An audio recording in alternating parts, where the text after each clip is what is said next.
utilisé pour éliminer les micro-organismes, les fruits, les légumes et puis celui de la viande.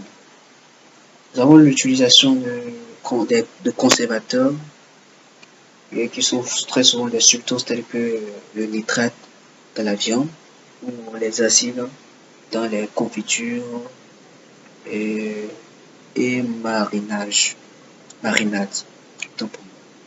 Très souvent, ces substances sont utilisées pour la conservation de produits tels que les sardines et à l'ajout de ces substances afin de mieux conserver et de mieux conserver ces aliments. Et que lorsque on fait vraiment un transport, c'est-à-dire que le transfert des aliments à travers des bateaux, ce qui va consister à faire des voies, il faut pouvoir faire des conservations. Donc, c'est pour ces substances, très souvent, je crois bien que ce ne serait pas seulement le nitrate, il y a aussi d'autres substances qui sont très utilisées pour ça.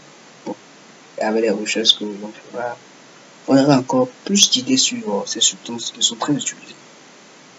Donc, tous ces méthodes permettent de mieux contrôler, mieux conserver les aliments que nous avons très souvent.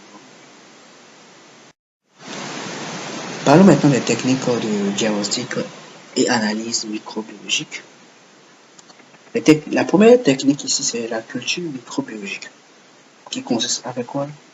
À l'isolement des milieux sélectifs et différentiels. Donc, on fait l'isolement, soit en faisant on fait d'abord le prélèvement sur le milieu de culture, soit sur des milieux sélectifs ou des milieux différentiels, histoire de pouvoir diagnostiquer, déterminer micro-organismes qui seraient à la base ou responsables d'une infestation quelconque. Il y a la procédure de la PCR et le séquençage qui est là aussi, qui est une technique moléculaire permettant l'identification rapide des pathogènes. Nous avons les tests immunologiques, plus précisément le cas de ELISA, et autres techniques de détection d'antigènes spécifiques pour les toxines ou pathogènes. Quant à la réglementation et normes en microbiologie alimentaire, qu'en est-il alors?